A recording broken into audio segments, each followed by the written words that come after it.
Sayğılı həmvətənlər, salam, hər vaxtınız xeyir olsun. Canlı verilişimiz efirdədir.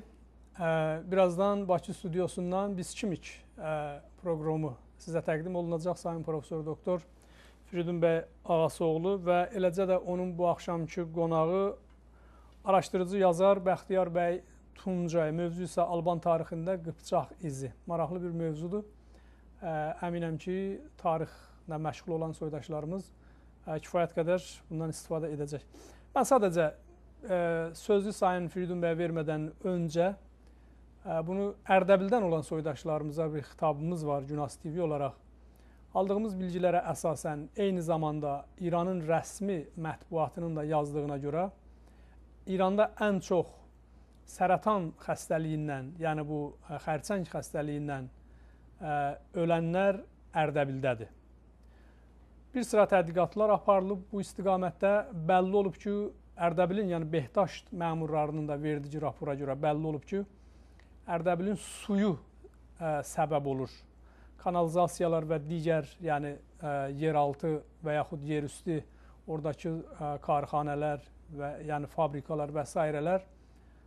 Gedir, həman o millətin içdiyi suya qarışır və nəticə etibarilə səratan xəstəliyi geniş bir şəkildə Ərdəbildə yayılıbdır. Əlbəttə, bu sir deyil, təbii ki. Təkrar edirəm, bunu dövlət səviyyəsində də rəsmən elan ediblər ki, İranda ən çox sərətandan dünyasını dəyişənlər Ərdəbil şəhərindədir. Yəni, bu inanılmaz bir rəqəmdir. Ona görə də bizim sadəcə xahişimiz bundan ibarətdir ki, hər kimin daha geniş bilgisi var, yəni sərətanla bağlı, səbəbləri ilə bağlı materiallar var, toplasınlar, bizə göndərsinlər və buna görə biz bir veriliş eləyək. Yəni, bu məsələ ciddi bir məsələdir. Səbəbi də dediyimiz kimi tapılıb, yəni sudandır, millətin içdiyi sudur. Bunu Behdaşt elan edəndə üstadları tərəfindən təzyiq göstəriblər Behdaşt idarələrinə ki, siz nədən belə bir işi görübsünüz, niyə bunu açıqlayıbsınız, niyə bu haqda millətə xəbər veribsiniz və beləliklə də bu məsələni ört-bastır eləyiblər. Amma biz buradan açıq şəkildə bəyan edirik ki, həman o sərətan xəstəliyindən ölənlərin və buna səbəb isə sudur. Ərdəbilin suyudur. İçdiyiniz, yəni Ərdəbillərə xitabən deyirik ki, içdiyiniz sudadır. Ya suyu mütləq qaynadın, ya bir çarə qırın, ya standartını məcbur edin. Hər halda orası elə bir yerdir ki, Savalanın ətəyidir. Savalanın o dağda çox gözəl sular var, çeşmələr var filan. Dövlət istəsə, yəni xərc qoyub eləyə bilər Ərdəbil şəhərinə, o millətə çox gözəl, duru, bulaq suları təqdim eləsin hətta. Çünki 4 dövrəsi sudur Ərdəbilin. Amma təbii ki, yəni bu, haman ustandarının, şəhərdarının, yəni bunların laqeydliyindən və yaxud ona ayrılan budcələri mənimsəyib yeməklərindən irəli gəlir. Və biz bu haqda növbəti verilişlərimizin birində çox geniş danışacağıq. Ərdəbillərə xitabən telefonlarımızı da açıq qoyacağıq, onlardan da öyrənəcəyik bu vaxt. Amma ona qədər kimin əlində imkan var, məlumat var, bilgi var, obalı@gunastv e-mailinə göndərsinlər. Təşəkkür edirəm. Sayın Firidun bəy, eləcə də Sayın Bəxtiyar bəy, sizi çox xoş gördük. Məmnuniyyətlə mövzu haqqında, Alban tarixində Qıpçaq izi mövzusunda buyurun və sizi eşidirik, seyr edirik. Buyurun. Cavad bəy, günaydın. Soydaşlarımı da buradan salamlayıram və Bəxtiyar bəy sən təqdim elədin. Mən də Bəxtiyar bəy sonradan yeniş təqdim eləyəcəm, söhbətimizə başlayacaq. İstəyirəm Bəxtiyar bəy də bir sizlə salamlaşsın. Buyur Bəxtiyar. Xoş gəldin. Salam əleykum, çox sağ olun Firidun bəy. Mən fürsətdən istifadə edərək bütün Güney Azərbaycan xalqını, bugün İran adlanmaqda olan dövlətdə yaşayan bütün türkləri, ayrıca Təbrizimizi, Urmiyamızı, Ərdəbilimizi, Zəncanımızı, Qəzvinimizi, Həmədanımızı, orada yaşayan xalqımızı salamlayıram və bu salamlamadan da başqa Türk dünyasının İstanbuldan sonra ikinci böyük şəhəri olan və Türk dünyasının ayrılmaz bir parçası olan Tehranda yaşayan bacı qardaşlarımıza da xüsusi bir salam deyirəm. Sağ olun. Cavad bəy, mən iki dəqiqə bir informasiya vermək istəyirəm. Buyurun bəy. Məlumat, ondan sonra söhbətimizi davam elətdirərik. Mən indi bir toplantıdan gəlirəm. Deməli, Azərbaycan Ziyalılar Forumunun toplantısı idi. Gündəlik məsələdə 18-ci ildə İslam Türk Azadlıq Ordusunun gəlib Bakını xilas eləməyi tarixi ilə bağlı idi. Çox gözəl məruzələr oldu, Türkiyədən qonaqlar gəlmişdi. Mən də çıxış elədim orada. Və oradakı çıxışım birbaşa Güney ilə bağlı olduğu üçün orada verdiyim təklifi təkrar eləmək istəyirəm. Bilirsiniz ki, mən əvvəlki verilişlərimdə də həmişə dediyim sözləri bugünkü toplantıda da dedim. Nə Türkiyə hakimiyyəti, nə Quzey Azərbaycan hakimiyyəti Güney Azərbaycanı görməzdən gəlir. Və Güney Azərbaycanın problemləri sanki bunlara aid deyilmiş. Hətta qeyd elədim ki, bir ayda zəlzələ olubdu. Nə Quzey Azərbaycan televiziyaları, nə Türkiyə televiziyaları bunu geniş işıqlandırmadılar. Düzdür, hatta burada xəbərlər keçdi. Amma bugün də orada insanlarımız çadırlarda yaşayır. Artıq qış qapının döyməyə başlayıb, soyuqlar başlayıb. Bunlar necə yaşayacaqlar orada, necə ötüşəcəklər? Əslində bugün Türkiyə dövləti də, Azərbaycan dövləti də gedib hərəsi elə orada bir-iki kənd tiksə və buna da imkanları var. Bu həm tarixi ədalət olar, həm də güneyli soydaşlarımıza bir dəstək olar. Bir bunu dedim, bir də dedim ki, dövlət başçıları adətən o vaxt qüdrətli olur, ədalətli olur, millətinə xeyir gətirir ki, o xalqının tarixini bilir. Və çox təəssüf ki, son 25 ildə mən həm Türkiyə Cumhurbaşqanları ilə, başbakanları ilə, həm Azərbaycan prezidentləri ilə, partiya rəhbərləri ilə, yəni mənim deyək ki, bu siyasətdə olmağım imkan verib ki, onlarla oturub söhbət edeyim. Və hər bu söhbətdə də mən Güney məsələsini qabartmışam və çox təəssüf ki, bunların çoxunun Güney haqqında təsəvvürü yoxdur. Ümumiyyətlə, Türkiyədə sanki Güney Azərbaycan yoxmuş. Sanki Türkiyənin yanı başında 35 milyonluq bir Türk qardaşları yaşamırlar. Onu görməzdən gəlirlər. Elə ki, deyirsən ki, bu Güney Azərbaycan ayrılmalıdır, ayrıca bir dövlət qurmalıdır və şans yaranıb, son 300 ildə şans yaranıb ki, orada yaranacaq dövlət Quzey ilə birləşib bütöv Azərbaycan yaransın. Bu söhbətləri eləyəndə görürsən ki, etiraz edirlər ki, yox, İran parçalanmamalıdır. Bunu etiraz edirlər kimdir? Bizim qardaşlarımız. Və bugün mən oradakı çıxışımda da bu məsələləri qabartdım və xahiş elədim ki, uluslararası Güney Azərbaycan Konseyi adından mən xahiş edirəm ki, Azərbaycan ziyalıları o Amerikalı senatora bir təşəkkür məktubu göndərsinlər.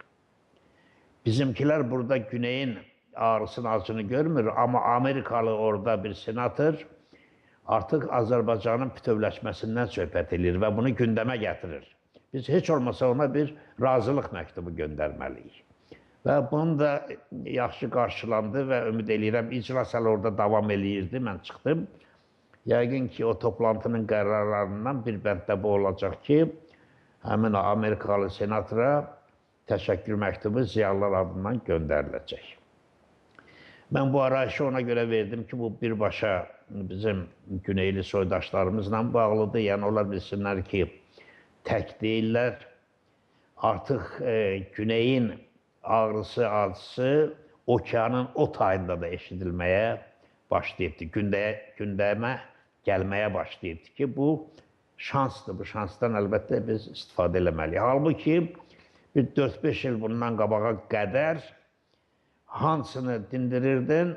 Mən Avropalıları deyirəm, Amerikalıları deyirdim. Onlar deyirdilər ki, yox, Güney Azərbaycan İrandan ayrıla bilməz, ümumiyyətlə İran parçalanmamalıdır. Amma indi artıq Güneyin müstəqil olması söhbəti onların öz dilindən, özəlliyindən gündəmə gəlir. Yəni, Amerika Xarici İşlər Nazirinə təqdim olunan bu məktub sıradan bir yazı deyil. Bu bir şansdır və bunu Güneylərimizin taleyi ilə bağlı kim ədalətli mövqe tutursa, əlbəttə biz onlara ən azından təşəkkür eləməliyik. Ki, onlar da bilsin ki, onların atdığı addımları xalq dəstəkləyir. Mən elə buradan Cavad bəy, bütün Günas TV dinləyicilərinə və Güneyli milli fəallarımıza müraciət elədim ki, imkanı olanlar qoya senatora razılıq məktubu yazsınlar. Niyə? Çünki Güneyin azad olmasını istəməyənlər əks məktublar yazırlar. Artıq müxtəlif təşkilatlar, İranla bağlı təşkilatlar bu məsələnin əleyhinə yazırlar.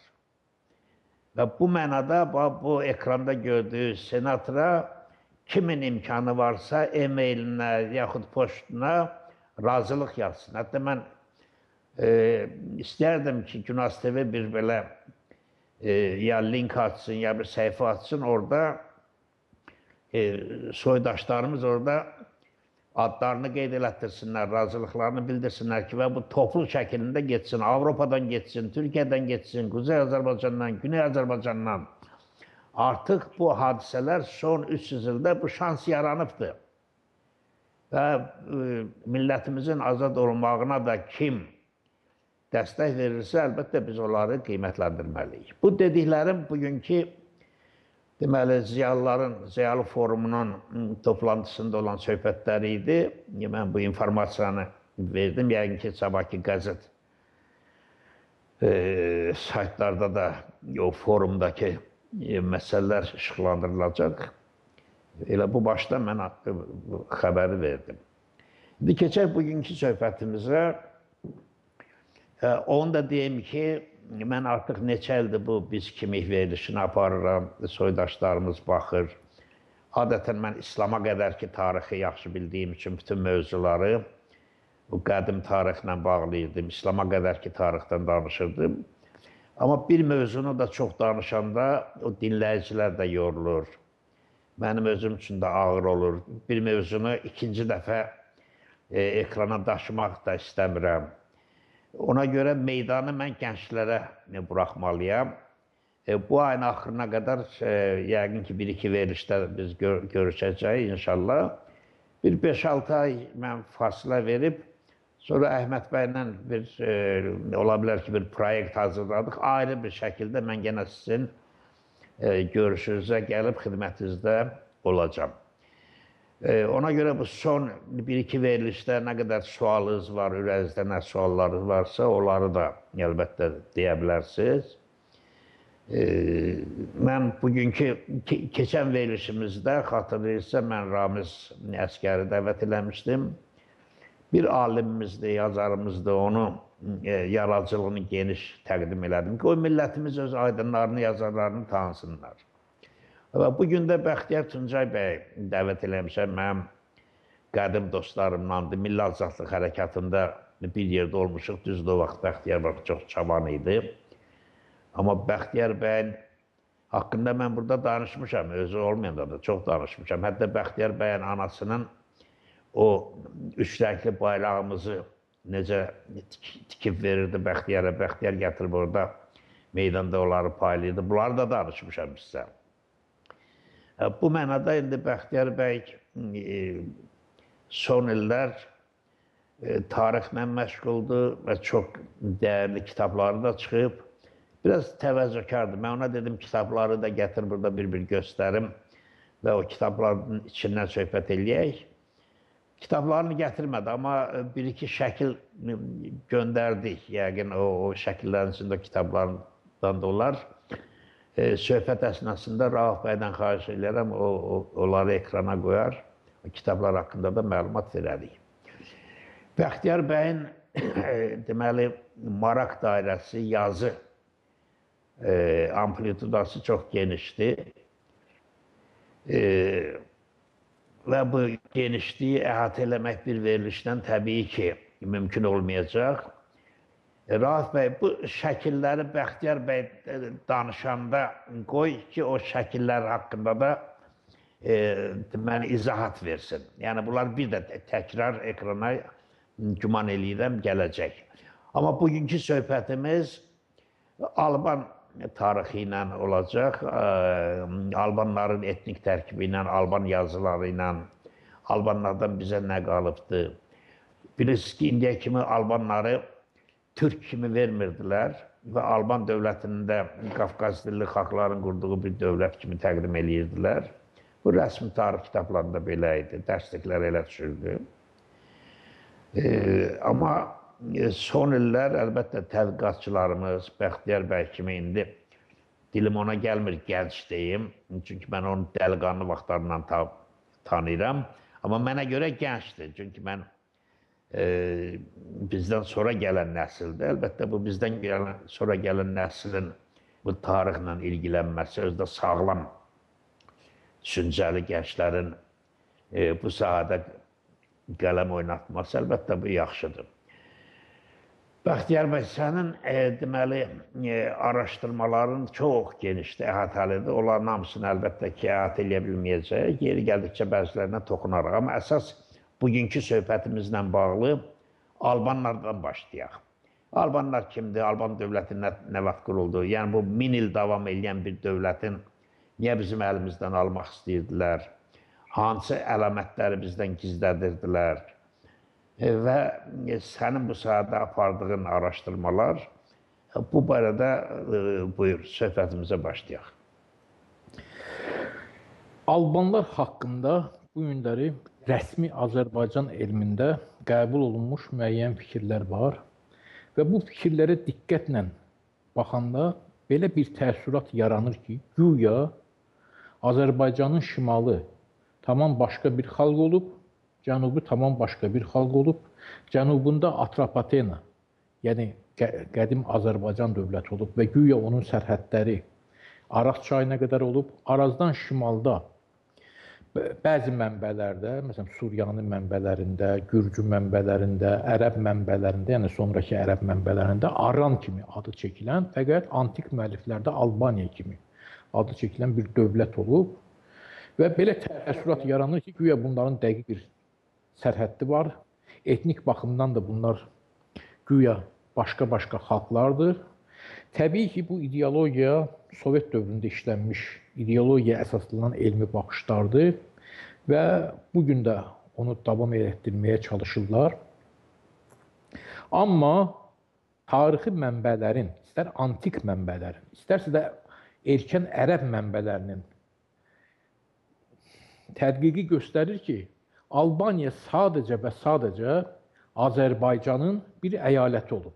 Fəqət müəyyən dövrlərdə ki, Azərbaycanın şimal hissəsi, məsələn, tutaq ki, Əhəmənilərin və yaxud Sasanilərin hakimiyyəti altına keçəndə ki, şimal tərəfi müqavimət göstərib və nəzərə alaraq ki, cənub işğaldadır, yəni orada tutaq ki, bir Aran adına, Alban adına bir dövlət qurublar, yəni bu olub. Fəqət ümumi Azərbaycan kimliyi bunlara xristianlığı qəbul edənə qədər əlbəttə, xristianlığı qəbul edənə qədər yəni tam hakim olub. Ki, özlərini Azərbaycanın bir tərkib hissəsi istəyir. Fəqət, buyurun. Yəni, o baxışı biraz siyasi qiymətini verək, sonra davam edək.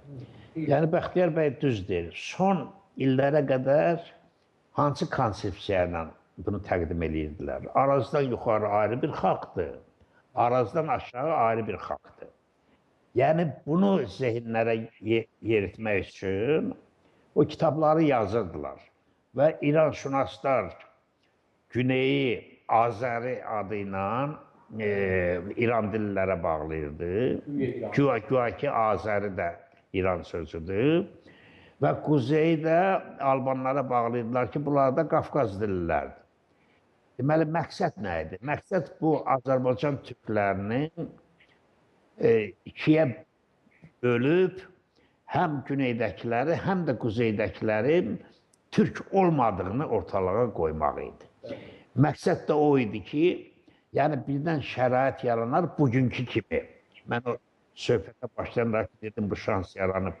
Yəni, onlar bilirlər ki, nə vaxt şans yaransa, bu eyni xalqda birləşəcək. Bunun qarşısını almaq üçün o siyasi baxışlarla o cür yazılır ki, yəni, qardaş, onlar ayrı xalqdır, bunlar ayrı xalqdır, bax, bunun tarixi budur, onun tarixi budur. Yəni, bunun siyasi nədəni oydu. Baxmayaraq ki, Firidun müəllim, Azərbaycanın ərazisində bizim dövlətçilik tariximiz təqribən 6000 il bundan qabağa qədər uzanır. Amma Azərbaycan adı ilə dövlətçiliyimiz, yəni 2400 ildir. Təqribən Atropatena şəklində antik müəlliflərdə keçir. Və məsələn, 1-ci əsrin bu antik coğrafiyaşünasdan həm Strabona, həm Pliniya, bunların ayrı-ayrılıqda dediklərini biraz anlaşmaq çətindir, amma ikisinin dediklərini bir yerə qoyanda çox maraqlı bir nəticəyə gəlirsəm, məlum olur ki, ümumiyyətlə Atropatenanın sərhədləri Qara dənizə qədər və Böyük Qafqaz dənizinə qədər uzanıbmış. O, belə yazır. Özdə Atropaten yazmır.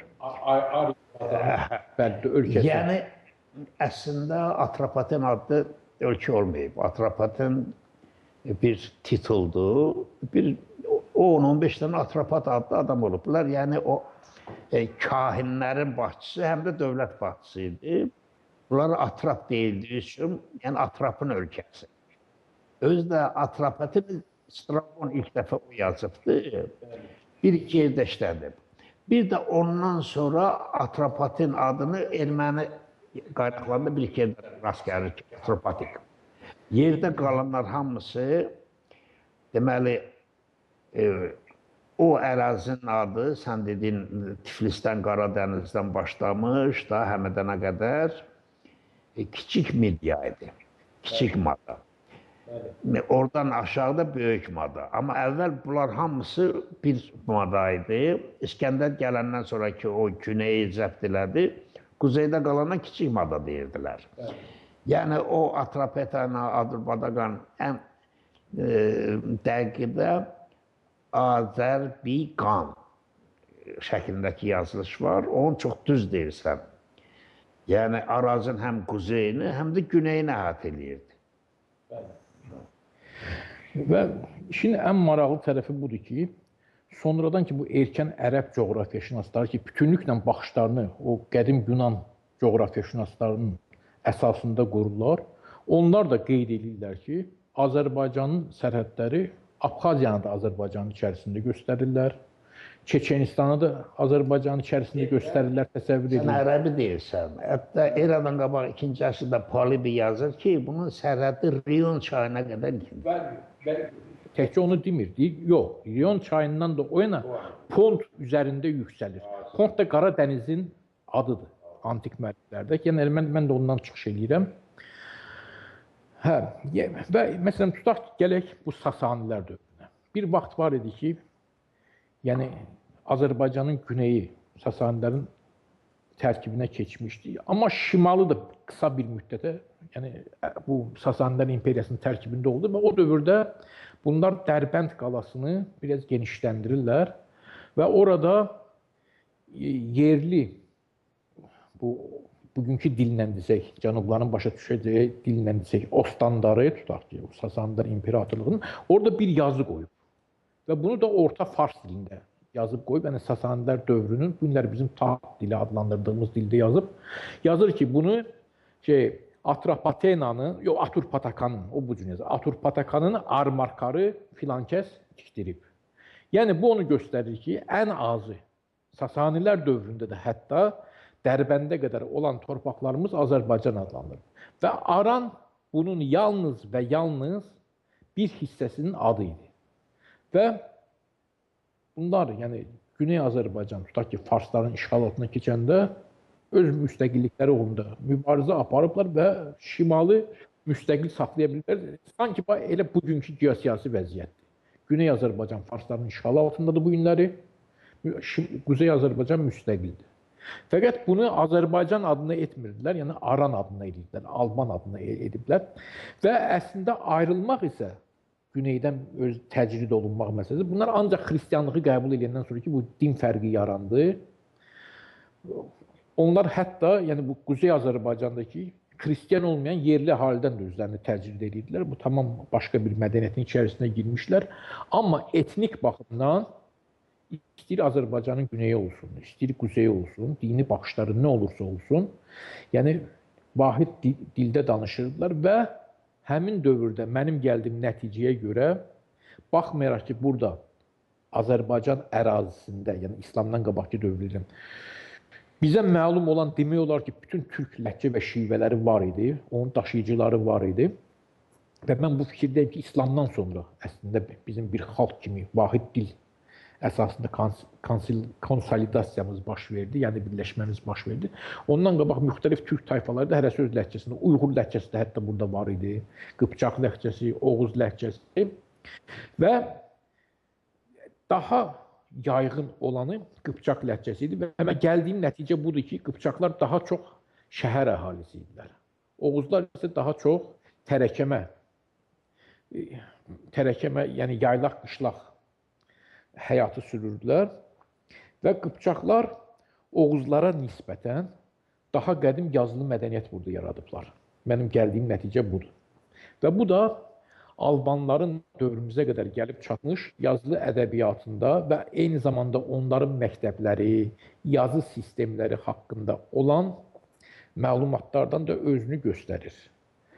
Yəni, bu günləri istər erməni mənbələrində, istərsə də Albanların bilavasitə özlərinin mənbələrində, yəni mən Musa Kakanqatını ilk növbədə nəzərdə tuturam, yazılandan belə məlum olur ki, Albanlar üçün 5-ci əsrdə bir əlifba gətirilib, daha doğrusu yeni əlifba gətirilməyib, köhnəsi yenisi ilə əvəz olunub.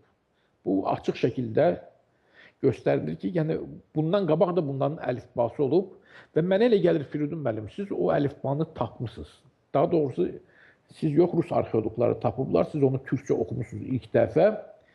Fəqət siz də elə hesab eləmişsiniz ki, bu Ermənistan çarı Məlik Artaxsinin də. Amma mən gəldiyim nəticə budur ki, bax, həmin o yazılar bu Albanların, yəni Mesrop Maştopsa qədərki yazısı olub və Arami əlifbası əsasında olub. Bilmirəm, siz...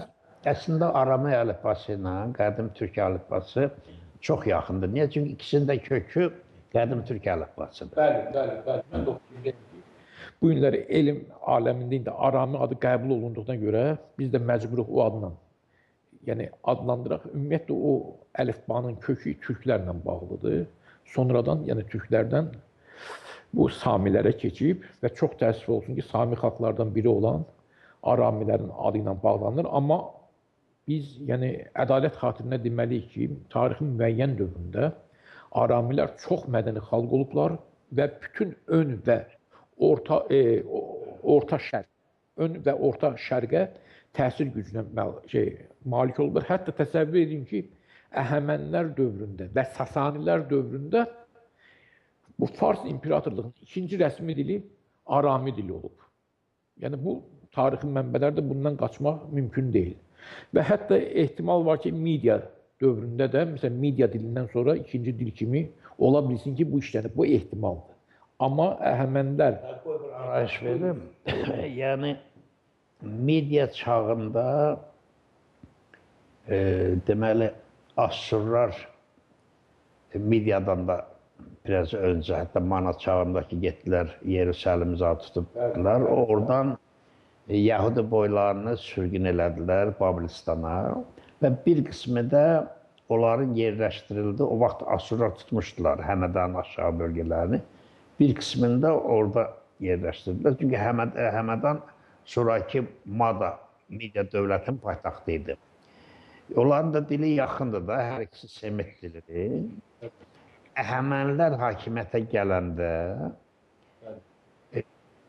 bir xeyli müddət dəftərxana dili, saray dili Aramey dilində idi. Yazılar o dildə yazılırdı, onu düz deyirsən. Və imperiyada bu Əhəmənlərin əlində olduğu üçün bütün o ərazilərdə bu dil rəsmi dil kimi işlənirdi və əlifbada geniş yayıldı. Ondan da bir 3-4 əsr sonra həmin o sən danışdığın daş ki, mən ilk dəfə onu oxumuşam türkcə, ikinci əsrə aiddir, eradan qabaq. O da Göycə gölünün yanında yazılı daşlardır. Yəni onun da aramay əlifbası ilə olmağı qeyri-adi görünməməlidir. Niyə? Çünki aramay əlifbasının özü, yəni o mənim etusklar haqqında kitabımla sən tanışsan, hətta 3000 il bundan qabaqki etusklar buradan bu əlifbanı apardılar, Latinlər onu götürdü. Həmin o etuskların istifadə elədiyi qədim türk əlifbasıdır. Və həmin çağda da arameylər o əlifbanın əsasında aramey əlifbasını yaratmışlar. Ona görə işarələrinin haradasa 60-70% üst-üstə düşür. İndi mən bu Alban məsələsinə necə gəldim? Yəni, mən tarix institutunda oxumamışam, dilçi də deyiləm. İncəsənət institutunu bitirmişəm, fəqət İncəsənət institutunda oxuyanda Azərbaycan tarixindən bizə İqrar Əliyev dərs deyirdi. Və mən o dövrdə İqrar Əliyevin türklərə olan münasibəti, tariximizin təhrifində oynadığı rolu bilmirdim. Bunu sonralar özüm araşdırmalar aparandan sonra bu insanın bizim tariximizə necə ziyanları vurdığını və bilavasitə vurdığını mən bildiyim. Bəxtiyar bəyin son kitablarından biridir. Albanların dili və ədəbiyyat haqqında içində çox maraqlı materiallar var. Bunun kitabın içindən danışacaq. İndi mən sözünü kəsmək istəmirəm. Oxuduğu illərdən danışır. Buyur. Və tarix elmini mənə sevdirən o adam oldu. İqrar Əliyev oldu. Təsəvvür edin ki, o ancaq birinci kurslara dərs deyirdi Azərbaycan tarixində. İkinci kursda artıq o dərs demirdi.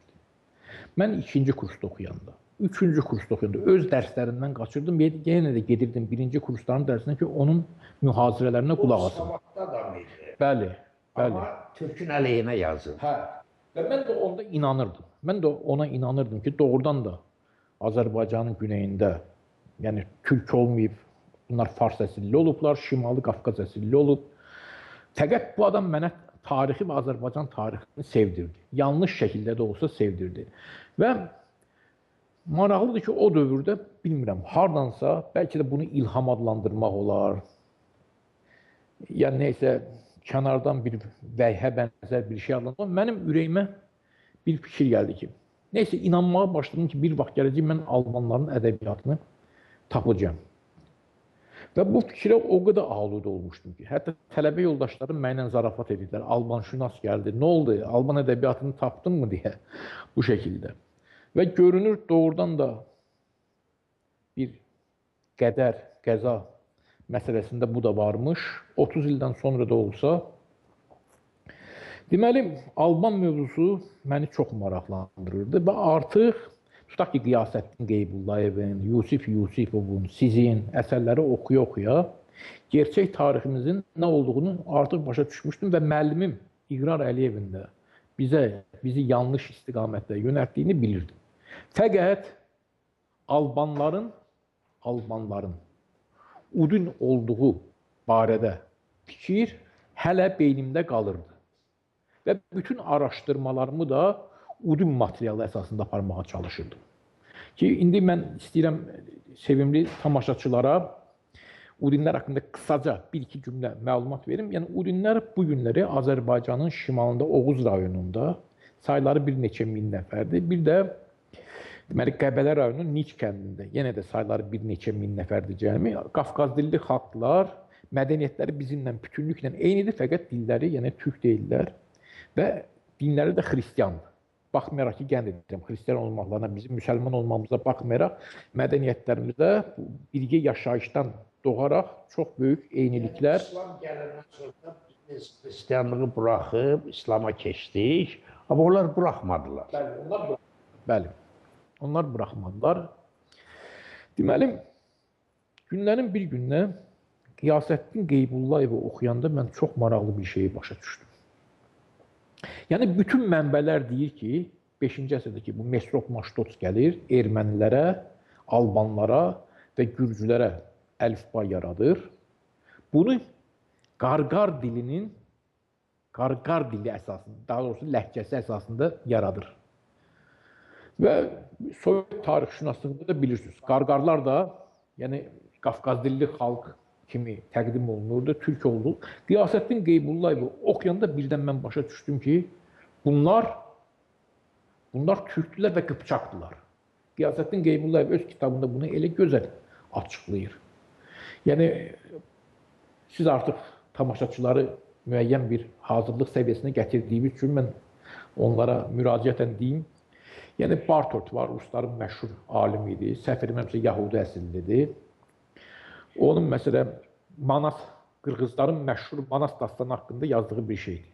Deyir, Qırğızların Manas dastanında Manasın mənsub olduğu xalq gah Qıpçaq adlanır, gah Qarqar adlanır.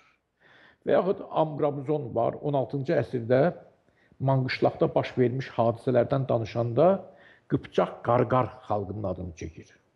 Yəni, bu kimi faktlar çoxdur. Artıq heç bir şübhə yoxdur ki, bu Qarqarlar sən demə Qıpçaq imiş. Və eyni zamanda sizin də o Musa Xorelinin Xarenatsıdan o bir cümləni tərcüməsini düzgün verəndə ki, bunların dili Ağxəzər dili ilə eyni imiş. Bunu başa düşəndən sonra artıq məndə şübhə qalmadı ki, bu Alban dili nədirsə, bu mütləq və mütləq Qıpçaq dilində olmalıdır. Və həmin an yadıma bir şey düşdü.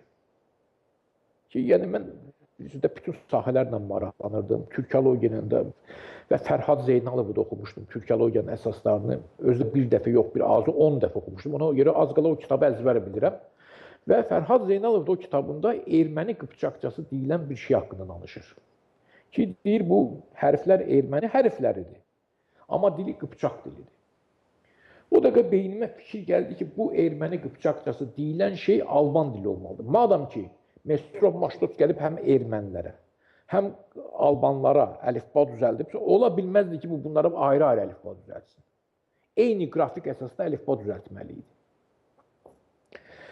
Və həmin dövrdə mən sizə nisbətən cavan olsam da əslində mən də yaşlı nəslin nümayəndəsi artıq hesab edirəm və biz interneti zadı öyrənənə qədər çox əzab çəkdik və o dövrdə mən hələ internetlə işləməyi, Google-a girib neysə axtarmağı bacarmırdım. Olaylar qəzetinin redaktoru var, Elman Cəfərli. Ondan xahiş elədim ki, gəl mənə kömək elə, bu Google-da erməni qıpçaqları, Rusça dedim ki, biz yaz Armeniya qıpçaq yazır. Kitablar var idi. Valla ağlıma gəlmirdi. Ağlıma gəlmirdi o dövrdə. Və mən fikirləşirdim ki, bircə cümlə, Albanların bircə cümləsini tapsam, artıq şübhə yoxdur ki, bunlar buradan köçmüş Almanların nəslidir ki, bu ədəbiyyatı orada yaradıblar. Oradakı sənədləri Krüllə çap elədiyi kitab məndə 30 ildir var. Mənim bundan xəbərim yox idi. Mən ancaq Qarkavetdən tapdım hamısını. Və indi təsəvvür edin, bu girir, özü də çox həvəssiz girir, çünki özünün başqa işləri var. Maraqlı, sözü kəsmirəm ha. Biri var ki, mən deyəm ki, verəm sənə ki, Bəxtiyar, belə bir şey var gedişdə, onun ləzzəti olmur. O özün ki, axtarıb tapıbsan, o çox qiymətli. Və indi siz təsəvvür edin, mən bir cümlə üçün girmişdim oraya ki, bircə cümlə tapım. Girən kimi birdən Muxtar Qoşun adı çıxdı. Ki, yəni bunun əsəri var. Həmin bu şərt olaraq erməni əlifbası deyək də, erməni əlifbası ilə güya yazılmış qıpçaq dilində. Bu mətnlərin içərisində Muxtar Qoşun və elə bir gözümə inanmadım. Və maraqlıdır ki, Elman Cəfərli də tarixin üstünü oxuyub. Özüm bildiyim halda, özüm, yəni belə deyək də, gəldiyim nəticəni təsdiq eləmək üçün bir daha Elmandan soruşdum. Elman, Muxtar Qoş Alban müəllifidir də. O da təsdiq elədi ki, bəli, 12-ci əsrin Alban müəllifidir, özü də Gəncəlidir. İndi siz təsəvvür edin də mənim sevincimi. Mən bir cümlə axtarırdım, birdən-birə bir Alman müəllifinin bütöv bir kitabı çıxdı. Törə bitigi. Hansını ki, ermənilər bütün dünyaya yayıblar, Armyanski sud edir, yəni erməni qanunnaməsi adı altında və tərcümə edirlər bütün dünyaya. Bunu erməni müəllifi kimi özü də çox dəyərli əsərdir. Baxmayaraq ki, indi biz müsəlmanıq, bu xristianlıq nöqteyi nəzərdən yazılıb. Çox savadlı yazılıb, çox əsaslı bir şeydir. Və araşdırmaları dərinləşdirdikcə birdən Giragos Gəncəlinin ki, tarix kitabı var, bütün dünyada ermənilər bunu erməni tarixçisi kimi tanıdıblar və Giragos Gəncəli 13-cü əsrdə yaşayıb və deməli Mıxtar Qoşun şagirdi Vanağanın tələbəsi olub. Ya o özlər qanca keçi verirlər ki, Türkdən də demək. Və birdən məlum oldu ki, onu necə tapdım Firidun mənim, çox maraqlıdır. Deməli bir Qıpçaq mətnidir qarşımda. Mən bunu oxuyuram. İndi baxmayaraq ki, mən bunların lüğətini yazıram, birinci cilddə hazırdır, hələ də 80%-ni ancaq başa düşürəm. O dövrdə 50%-i başa düşülürdü. Yəni bu digər Qıpçaq dillərindən Azərbaycan dilinin təsirinə, Oğuz türkçəsinin təsirinə çox güclü məruz qaldığı üçün, məsələn, Qazaxları bunlar biz 20% ancaq başa, mən özüm üçün deyirəm, 20% başa düşürəm. Qırğızları da onun kimi. Amma bunu 50-60% başa düşülürdü. Oxuyuram və ümumi mətni başa düşürəm. Görürəm, mən bunu hardasa oxumuşam. Amma yadıma sala bilmirəm, mən bunu harda oxumuşam. Çox fikirləşdim, araşdırdım və birdən yadıma düşdü ki, deyəsən mən bunu həmin o Giragos Gəncəlinin tarix kitabında oxumuşam. Axtardım və məlum oldu ki, onun tarix kitabının 2-ci bölümü bütünlüklə orada var. Ardıca Mıxtar Qoşun tələbəsi Vanağanın əsəri də çıxdı. 13-cü əsrdə yaşamış Alban Katolikosunun moizəsi də çıxdı. Və artıq şübhə yox idi ki, bu Alban ədəbiyyatıdır. Onlar özləri belə yazdılar ki, 13-cü əsrdə köçüb gəlmişik Krıma. Daha doğrusu 16-cı əsr əl yazmasında deyir ki, biz artıq 300 ildir bura köçmüşük. Bu gün də orada deməli Krım türklərinin içində, Krımda 3 laydı da Arandı, Dağataydı, Dağdı, bunlar Ləçilər, Fəklər. Onların biri eynən həmin o Alban yazılarındakı dildə danışır. Və çox maraqlıdır ki, bu günlər Rostov vilayətində o Krımdan onların bir hissəsini köçürmüşlər. Bugünə qədər həmin dildə danışırlar, fəqət özlərini erməni sayırlar. O da sonra indi verilişimiz boyu izah eləyərik, niyə görə erməni sayırlar, nə məsələdir. Bu eynən ona bənzəyir ki, bir 10-15 il bizim Güney Azərbaycanlı qardaşlarımızdan soruşanda sənin millətinə deyildi, Şiə millətiyəm. Erməni də bunların əslində dininin adıdır. Monofizitlərə, yəni bu bölgədə erməni deyirdilər. Neysə, bunu siz məndən daha yaxşı bilirsiniz və daha yaxşı açıqlayarsınız. Və günlərin bir günündə gördüm ki, yəni artıq bir kitab yazmaq üçün kifayət qədər material var da, yəni bir kitab çıxır. Və ekranlarda tamaşaçılara bir neçə dəqiqə bundan qabaq göstərilən kitabı ərsəyə gətirdim. Və düzünü desək, gözləmirdim ki, o, belə deyək də, elmi dairələrdə belə tezlikcə qəbul oluna bilər. Yəni, qəbul olunur, düzdür, əleyhinə olanlar da var, bu həmişə belə olur. Bu işi ortaya çıxartmışıq, bunu çıxardandan sonra mən təsadüfən yenə də həmin mətnlərin içərisində Qriqori Hamaman əsərini tapdım. Yəni, mən bilirdim ki, Qriqori Hamama, tarixi mənbələrdən bilirdim ki, əvvəl keşiş olub. Deməli, bu Babəki satan xristiyan Alban ki var idi.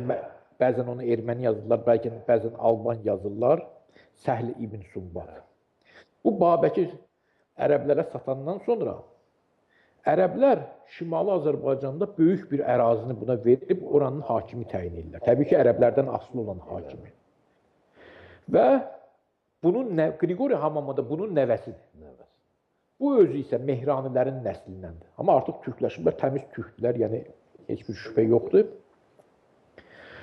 Qriqori Hamama qısa bir müddətə ərəblərin və burada yerli artıq türkmənlərin, belə deyək də, zəifliyindən istifadə edərək Azərbaycanın şimalını və hətta bugünkü Türkiyənin şərqini ki, orada o dövrdə ermənilər biraz yaşayırdılar və yəni yoğun yaşayırdılar. Bu ikisini birləşdirib Alban, Arran dövləti elan edir və özünü də oranın xanı, yəni şahı elan edir. Qısa müddət nə edir bu? Hakimiyyətə gələn kimi, bu 10-cu əsrdə olub, Alban məktəbləri açdırır və özü də Alban dilinin qrammatikasını yazır. Deməli, Trakiyalı Dionisin kitablı strukturunda, Yunanlar çünki bir diyaloqlar şəklində, belə deyək də, Platondan və Aristoteldən faydalanaraq diyaloqlar şəklində bir qrammatika əsəri yazmışdı. Bu da onun eynisini Alman türkçəsində yazır. Və birdən mətnlərin içərisində bu da çıxdı. Fəqət nə şəkildə çıxdı müəllim? Deməli, buradan köçən Almanlar ki, bunları aparıblar və başlayıblar orada üzünü köçürməyə. Yəni, bunun üzünü köçürəndə də redaktə ediblər. Və o redaktə olunan yerlərdə asanlıqla hiss olunur. Yəni, bu orijinal hissələr biz indi oxuyuruq, çox asan başa düşürük. Amma o biri hissələr artıq orada yaşayanların dilinə Slavyan dillərinin təsiri var deyən və eyni zamanda erməni dilindən çox ədəbiyyat öz dillərinə tərcümə eləmişlər. Çoxlu erməni sözü də keçib.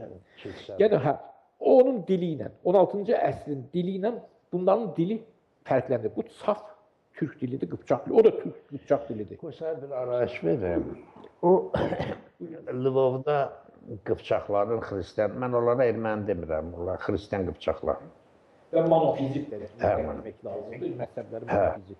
Yəni, 16-17-ci əsrlərə aid olan o sənətləri ki, var. Bu sənətlər də nədir? Deyək ki, ticarət sənətidir, hüquqi sənətdir, məhkəmə çəkişmələrdir. Mən hələ tələbə olanda onları oxuyurdum. Düzdür, onları erməni kimi təqdim edirlər. Amma oxuyurdum, özdə o vaxtda erməni dilini pis bilmirdim mən. Çünki o vaxt məşğul olurdum. Mən görürdüm, qardaş, mən bu kitabı bir 10 səhifə oxumuşam, bir dənə erməni sözü yoxdur. 20 səhifəyə keçmişəm, bir dənə erməni sözü yoxdur. Erməni sözü hardadır? O da yazı ilə hiss olunur. Deməli, tiv yazır, il aşağıda. Bir də erməni təqvimindən o sözləri yazır. Ağustos, nə bilim, Mayıs, nə bilim nə. Yəni, sırf yazı gələnəyindən gələn bir-iki dənə sözdür. Yaxşı, bu ermənidirsə, bütün mətni oxursa, niyə bir dənə erməni sözü yoxdur burada? Amma polyak sözü var, rus sözü var. Niyə? Çünki onların içində yaşayıb. Ağustos. Fikir verin, onun axırında os şəkilçisi var. Bu Yunanlara xasdır və göstərir ki, bu Yunan dilindən keçir. Yəni, erməni dilindən keçməyib. Bilirsiniz, mən, təbii, hər ikisi də Yunandan keçib. Yəni, bilirsiniz, mən indi bunların dilini araşdıranda bilirsiniz, nə qədər, tutaq ki, Latın sözü çıxdı ki, artıq burada qəbul eləmişdilər. Birisi, bilirsən ki, orada qəbul ediblər.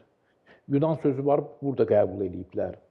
Yəni, o mədəniyyət, ondan sonra Arami mədəniyyətindən keçmiş şeylər çoxdur. Orta Fars mədəniyyəti, Sasanilər dövrü mədəniyyətindən keçmiş sözlər də var. Bunlar hərəsi bir qat təşkil eləyir ki, xüsusi araşdırma tələb eləyir. Deməli, siz məsələn o Lvov dediniz də, orada ancaq məhkəmə sənətləridir. O mən dediyimlərim isə, mən deməyəm, o Fərhad Zeynalov oxuyanda türkoloğum, elə bilirdim ki, o sənətlər ancaq ondan ibarətdir və sizdən fərqli olaraq mən o sənətləri oxumamışdım, görməmişdim də. Mən Fərhad Zeynalov kitabda nə yazır? Bu məni çaşdırmışdı da əvvəl. O yazır ki, cəmi 28 dənə əsər qalıb, güya əvvəl çox olub, Alman faşistləri Ukraynanı tutanda bunların əksini güya məhv edib.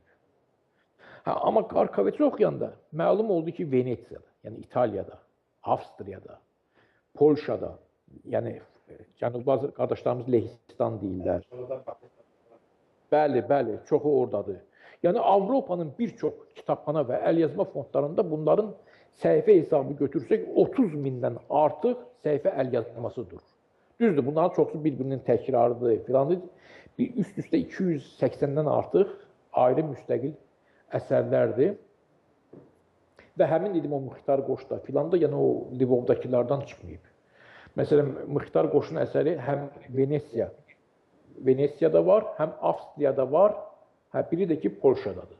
Yəni güneyli qardaşlarımız Lehistan deyirlər. Ki, birdən başa düşməyən olsa tərcümə eləyirəm, yəni o mənada. Qoy bir arayış verir. Buyuruz. Çünki bizə Avropadan da baxırlar, Rusiyadan da, hər yerdən, güneydən, kuzeydən. Yəni bizim söhbətimiz bilin nədən gedir? Deyək ki, bizim dilimizdə, amma ərəb əlifbası ilə olan yazılardan elm aləmində məlumat var.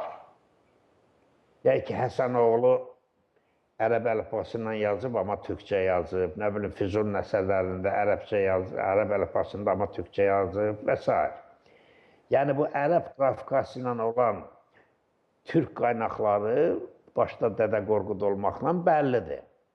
Bizim söhbətimiz, yəni həm də bu dediklərim müsəlmanlardır. Müsəlman qaynaqlardır, İslam qaynaqları. Amma bizim söhbətimiz xristiyan dininə tapınan Qıpçaqların yazılarıdır, qaynaqlardır. Azərbaycanda yaşayırlar. Yəni, bilin ki, söhbət nədən gedir? Çünki orada o qədər dərin deməli, bəlgələr var ki, ondan türkoloqların xəbəri yoxdur. Niyə? Çünki o öyrənilməyib. Yəni, Bəxtiyar bəyin o Bərk kitabı Azərbaycanda birinci dəfədir ki, o şəkildə təqdim edir. Buyur. Gülüm müəllim, burada bilirsiniz nə məsələ var. Bax, siz deyirsiniz, öyrənilməyib. Yəni, bizdə elm çox şaxələnib də, hərə öz istiqaməti ilə məşğuldur və öz istiqamətində də çox-çox dərinlərə gedir, böyük kəşflər eləyə bilir. Məsələn, amma dilçi dilçiliklə məşğul olur. Tarixçi tarixlə məşğul olur. Yəni, siz məsələn, çox nadir insanlardan birisiniz ki, bütün bu sahələri əhatə edirsiniz. Ya, mən bilirəm. Mən bilirəm və ona görə də həmişə sizi özümə ustad, yəni 3-4 ustadımdan biri hesab eləmişəm.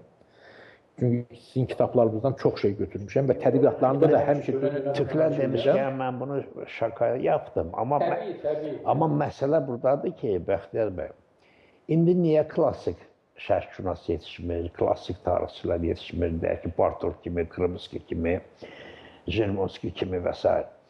Ona görə ki, o sən deyən parçalanmalar gedir. Hərə bir sahəni götürür, dərinə gedir. Amma Radlov arxeologiyanı bilirdi, dilləri bilirdi, rəssamlığı bilirdi, grafikanı bilirdi, nə bilim, arxeolog gedib, arxeoloji qazıntılar aparırdı, mifologiyanı bilirdi. Yəni, ona görə onlar klassik uzmanları idi. Amma indi hərə bir dar sahəsi var. Məsəl üçün, mənim bir tarixçi dostum var. Bir sual verirəm ki, ona filan vaxt nədir, mən tarixçilik edirəm də o dövrdə. Firdun bəy deyir, mən məşğul olduğum dövr budur, mən onu nə bilim. Hətta tarixçi də bütün dövrləri yox, konkret bir dövrü bilir. Bu, məsələn, eradan əvvəl 3-cü minilliklə məşğuldur, bu Tunc dövrü ilə məşğuldur, bu Dəmir dövrü ilə məşğuldur. Bəli, orta məktəb və institutda verilən məlumat səhəsində ümumi tarixi bilir. Amma bu yetərli deyil, yəni elm üçün. Amma o öz sahəsini əsl alim kimi bilir, böyük tədqiqatlar ortaya qoyur, kəşflər ortaya qoyur. Məsələn, dilçilikdə də biri fonetika ilə məşğul olur, sırf fonetika ilə məşğul olur. Bəli, biri o birisi ilə. Hətta fonetika ilə məşğul olanlar biri ancaq samitlərlə məşğul olur, o birisi ancaq ayətlərlə məşğul olur. Təsəvvür edin ki, 30 il ömrünü həsr edir və ortaya bu 30 ildə bir əsər qoyur. Və bir də mənim kimi həvəskarlar var. Ki, bu mən məsələn, belə deyək də, yazıb oxumağı bacarandan sonra əlimə nə düşürdü, acgözlüklə hamısını oxuyordum. Fərqi yox idi, istəyir dilçilik sahəsi olsun, istəyir tarixi olsun. Yəni, bizim xalqımızın mədəniyyəti ilə, tarixi ilə, dünya görüşü ilə bağlı hər nə var idisə, bunları oxuyurdum. Və ona görə də, təsəvvür edin, bu alim 30 il ömrünü həsr eləyir, ortaya bir kəşf qoyur. Mən isə cəmi 3 gün bunun kitabını oxuyuram və onu 30 ildə öyrəndiyini 3 günə öyrənirəm. Yəni, ondan öyrənirəm. Mənə artıq 30 il sərf etməyə vaxt ömür. Dilçilərin, ədəbiyyatçıların, o cümlədən sizin. Siz indi Allah bilir, bəlkə də bir 20 il ömrünüzü həsr etmişsiniz. Amma mən sizin kitabı bir 10 gün, 15 gün oxuyandan sonra, əlbəttə 10-15 gün yox, dəfələrlə oxumuşam. Üst-üstə yoxsa bəlkə 2 ay eləyər. Amma mən sürətlə oxuyuram. Hə. Yəni sizin toplananları bəli, götürürsə sən davam etdirirsən. Bəli. Sizin 20 ildə zəhmətinizi mən elə bir ki 10 ildə yaxşı mənada sizdən uğurladım. Eləncə də tarixçilərdən filan və bunların hamısı haqqında məlumatın olanda sən daha elə bir ki yuxarıdan quş uçuşundan görürsən bu məsələni. Bax indi türkoloqların hamısı bu yazıların olduğunu bilir. Elə türkoloq yoxdursa bunun haqqında məlumatı olmaz. Fəqət o Alban tarixini bilir. Albanşünaslar isə Alban tarixini bilir, bunu bilir. Amma mən isə bunları acgözlüklə oxuduğum üçün təsadüf elə gətirib ki, görünür Allahın alnıma yazmış olduğu qədərdir. Allah sözündə valla artıq bu güneylərin yanında deməyə qorxuram. Bilməm, niyə görəsə bunlarda güclü ateizm yaranıb. Amma mən əlhəmdülillah müsəlmanam. Hə. Bilirəm. Bəli. Dinə qarşı ocaq yaradıb Aliyev. Bəli, o rejim, o mənfur rejim. Və o illərdə yəni bir balaca bu elmi söhbətə fasilə kimi verək, soydaşlarımız da çox yormayaq, sonra yenə davam elətdirərik. Yəni bu Milli Azadlıq Hərəkatında sən çox aktiv idin, o Çənlibil təşkilatını yaradanlardan birisi siz idiniz. Deməli, 88-ci ildə o Milli Azadlıq Hərəkatının önündə gedən gənclər idiniz. Və o dövrdə rəhmətli Mirəli Seyidov da gəlib orada çıxış eləyirdi, məni də dəvət eləyirdi, gəlib çıxış eləmişəm. Rəhmətli o tarixçi var idi, İqrarın mavini idi, nə idi? Mahmud müəllim, o da gəlib çıxış eləyirdi belə. Yəni sən bu söhbətlərə göydən gəlib düşmədin, sən o söhbətlərdən keçibsən, onları eşidibsən və həm də sənin bir yaxın dostun var idi. Allah şəfa versin, biraz ağrıyır. Məhəmməd Atəmi Tantəkin, o da mənlə onun siyasi görüşləri daban-dabana ziddir. Amma mən onu bir tədqiqatçı kimi çox dəyərləndirirəm. O çox qiymətli tədqiqatçıdır. Bu adamı çox sevdiyim kimi mən Buyur. Deməli, bizim milli azadlıq hərəkatında ki, bunların nəticəsi bizim müstəqil Azərbaycanımızdır. Bir neçə nəfər milli çox büyük rolu. Bunlardan birincisi şübhəsiz ki, Məhəmməd Atəmi Tantəkin. İsmail Tarix Qıyma. İsmail Tarix Qıyma, Siyamət adı ilə hamının tanıdığı Nasir rəhbəri və heç kəsin yada salmadığı İsfəndiyar Coşun. Allah ona min rəhmət eləsin. Tarix Beyməyə də min rəhmət eləsin. Bu Məhəmməd Atəmin də mən İsmail müəllimlə yaxınlıq eləyirdim. Çünki biz bir yerdə bizim evimizdə Elçi bəy, mən oturub o varlıq təşkilatını yaratmışdıq. Mən ona daha çox ürək qızdırırdım. Niyə? Çünki o Pişəvərinin əskərlərindən idi, gəlmişdi, burada tutulmuşdu, Sibirə sürgün olunmuşdu. Yəni o Beriya kimi onun da bir əziyyətli illər oldu. Sonra da ömrünün axırında Allah rəhmət eləsin, universitetdə hüquq fakültəsinin dosenti idi. Amma bu siyasətin çoxunu biz ondan öyrənirdik. Elçi bəy də mən də çünki o bilirdi. Və Hatəmi biraz daha radikal idi, daha tələskər idi. Biz gənc idik, bəli, bizə o lazım idi. Sizə ağıllılar, o dəliqanlılar lazım idi da. Mən normal baxıram bunlara. Amma baxıram, yəni sizin o mövqeyi biz... Amma Hatəminin elmi tədqiqatları çox qiymətli idi. Mən onu demək istəyirdim. Onun deməli Sehirli nağıllarda Onqon surətləri adlı kitabı var. Belə baxırsan əslində çox da qalın deyil. Və mən bayaqki söhbətlərimdə 30 il sözünü işlətdim. Bunu mən Məhəmməd Atəmdən işlətmişdim. O mənə bir dəfə dedi ki, mən bu kitabı yazmaq üçün 30 il vaxt sərf eləmişəm və mən də Allah keç günahından güldüm. Dedim, axı bu nə kitabdır? Onun da tədqiqatın necə çətin olduğunu başa düşmürdüm. Yəni, bu nazikdə kitabı 30 il tədqiq edəmişəm, bəli. Bax, belə deyək də, folklorşünasda Propun qoyduğu məktəb nədirsə, Məhəmməd Hatəminin qoyduğu məktəb də odur. Yəni, yeni bir cığır açıb və məsələn, necə ki, mən öz yazılarımda sizdən tez-tez sitat gətirirəm, mütləq Məhəmməd Hatəminin həmin kitabından da sitat gətirirəm və mənim sizin kitablar, stolüstü kitablarım olduğu kimi Məhəmməd Hatəminin kitabları da stolüstü kitab... Söhbətin axarını niyə dəyişdim ki, tamaşaçılarımızı yormayaq. Həm də sən o sözümə biraz aydınlıq gətirmək istədim ki, yəni sən göydən düşmədin, sən o məktəbi keçib gəlibsən. Yəni o dövrdə araşdırma ilə, yazıb pozmaqla məşğul olmasan da, sən birdən-birə bura düşmədin. Sən o məktəbi keçdin, Mirəli müəllimin... Ən azı o İqrar Əliyev mənfi təsiri olsa, amma Azərbaycan tarixdə mənə o sevdirmişdi. İndi gəlin qayda. Vallahi mənim yadımdan çıxdı, biz harada qaldıq? Yəni, qoy, madam ki, reysdən çıxmışıq, bir dənə də arayış verib, sonra qayıdaq. Buyurunuz. Bilirsən əzizim, bu Albanları niyə bizə belə sıraya bilirdilər? Çünki Alban çağında olan Xəzər imperiyasını qoymurdular öyrənməyə. Əslində Albaniya, düzdür, biz dövlət deyilik, amma əslində Albaniya Xəzərdən həmişə vergi verən bir onun uzantısı olub. Düzdür. Bir buna görə, bir də axıl qardaş, Albaniya göydən yaranmadı. Albaniyadan qabaqda Saka dövləti oldu.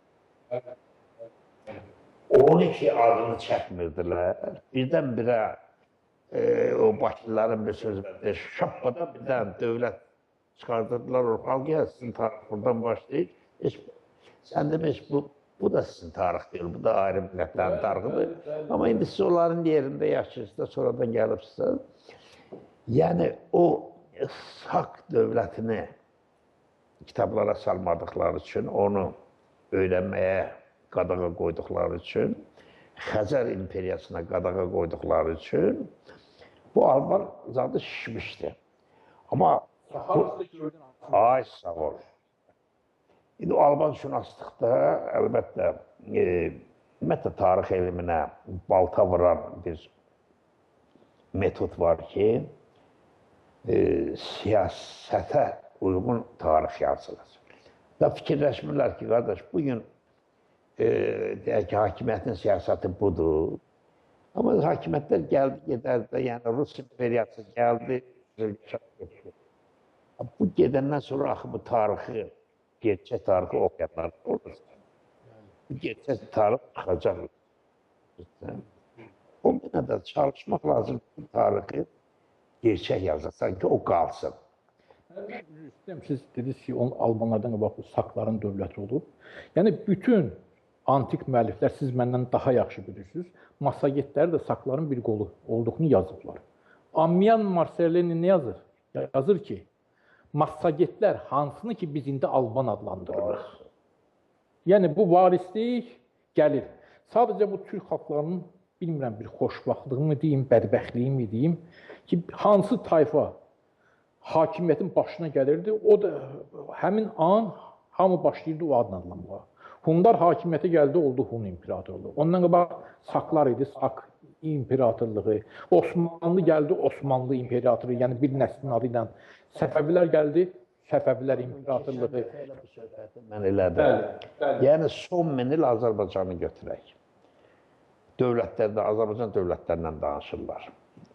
Səlcuq dövləti, İlxanlar dövləti, Qaraqoyunlular dövləti, Ağqoyunlular dövləti, Səfəvilər dövləti, Əfşarlar dövləti, Qacarlar dövləti. Qardaş, bir-birlə dövlət olmuyor. Bir dənə dövlətdir, Azərbaycan dövlətidir. Bunlar hökumətlər olur. Ay, sağ ol. İndi yaxşı, deyək ki, Rusiya dövlətini biz deyək ki, Putin dövləti, ondan qabaq Yeltsin dövləti, ondan qabaq Xruşov dövləti, belə absurddur bu. Bu Azərbaycan imperatorluğu idi. Sadəcə Səfəvilər hökuməti olub, ondan qabaq məsələn Ağqoyunlular hökuməti. Hə, bu hökumətdir. Yəni əslində biz bu termini bu cür işlətməliyik. Səfəvilər hökuməti, Ağqoyunlular hökuməti. Amma dövlətin adı və çox maraqlıdır ki, Azərbaycanın ilk dəfə rəsmən imperatorluq elan eləyən bu Atabəylər oldular, Eldəgizlər oldular. Ki, Qızıl Arslan özünü sultan elan elədi, Azərbaycanı da sultanlıq elan elədi. Sultanlıq da o dövrün anlayışına görə, yəni səltənət sözündən də kökü, yəni imperiya mənasını verir, imperatorluq mənasını verir, sultan da imperator mənasını verir.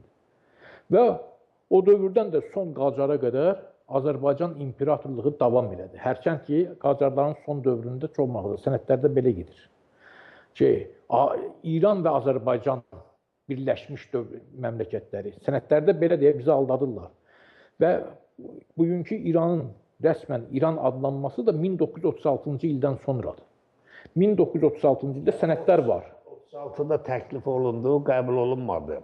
58-də Şah təzdən dünya dövlətlərinə müraciət edilər ki, qardaş, bizim adımızı İran yazın, Persiya yazın.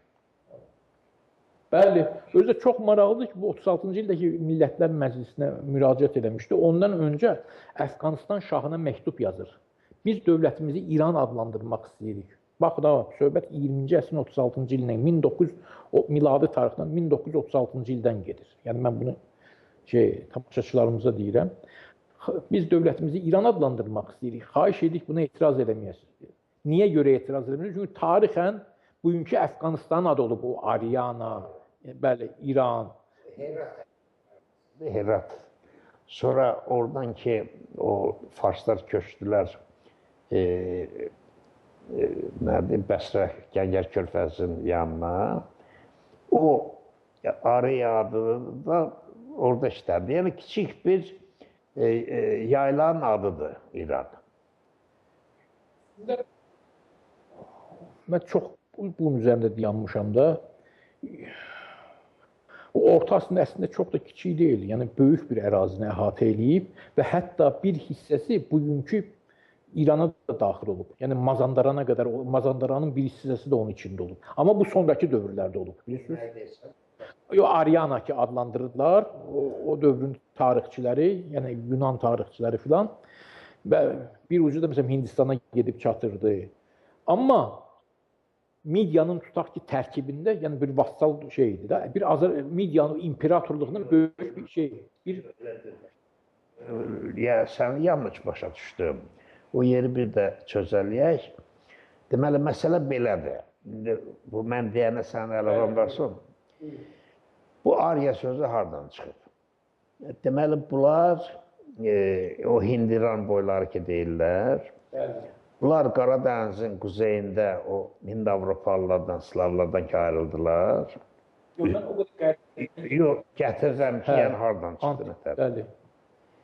Bunlar gəldilər, Xəzərin üstündə bir müddət yaşadılar. Bəli. Deyək ki, 3000 il, eradan qabaq 3-cü min ildə burada qopdular. 2-ci min ildə artıq buradaydılar. Bəli. Burada bunlara Ari deyirdilər. Finiqorların dilində də Ari qulluqçu zat deməkdir. Nökərçilik zat eləyən deməkdir. Həmin adla bunlar gəldilər. İndiki Herat yoxdur. Herat ərazisində yaşadılar, ora Arya adlandırdı. Kiçik bir bölgədir. Bəli, sonra böyüdü. Mən dedim artıq İndi hələ ora gəlirəm. Yəni o Herat və ətrafı Arya idi. Bunlar eradan qabaq təxminən 12-ci əsrdə iki yerə bölündülər. Çünki türklər artıq buradan başlamışdı miqrasiyalara. Oradan keçəndə görünür bunlar da parçalayıb. Bir qismi onların o Hindukuş dağlarının yanında zətdə qalıb, bir qismi Pamir, bir qismi indiki Tacikistanda, bir qismi sən dediyin Mazandaran tərəfəzədə gəlib, xırda-xırda tayfalar. Amma əsas kütlə qalmışdı orada. O ayrılan kütlə getdi Hindistana. Yəni Hindistana gedənlər... Aryana ştatı var. Aysa. Hindistanda. Onlar getdilər ora. Və 8-ci əsrdə buradan o qalmışdan içindən bir bölük gəldi. Bars bölgəsi var idi. İndiki deməli Kəngər boğazının yanında. İndiki o Farsistan deyilən ərazi. Oranın qadim adı Bars bölgəsi idi. Assur qaynaqlarında elə gedir. Və o Barsların da bu Aryanlara aidiyyatı yoxdur. Çünki qədim Türk boyunun adıdır Bars. Barsqanlardır, Barsillərdir. Bars adlı 3 dənə bölgə var idi. Mənim o kitablarım çap olmayıb deyə, mən bu danışdıqlarım belə çətin qəbul alır. Biri Urmiya gölünə yaxın idi, Bars bəyliyi. Biri Elbrus dağlarının ətəyində idi, Bars bəyliyi, kiçik bəyliyi idi. Biri də həmin bugünkü Farsistan dediyimiz, o da Bars. O Ariyadan gələn Ari boyları, Əhəmənlərin ulu babaları gəlirlər o bölgəyə. O bölgə artıq elam dövlət ki dağılmışdı, çıxıb Dravidlər getmişdi, boşalmışdı, orada başladılar yaşamağa. Bunlar orada... Yeni gələnlər elanların mədəniyyətini... Təbii. Bunlar gəlib orada oturandan sonra o Aryana Vec ki deyirlər zaten, o kiçik ərazidir.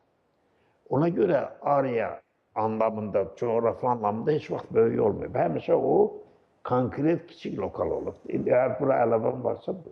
Yox. Biz Alman mövzusuna qayıdaq.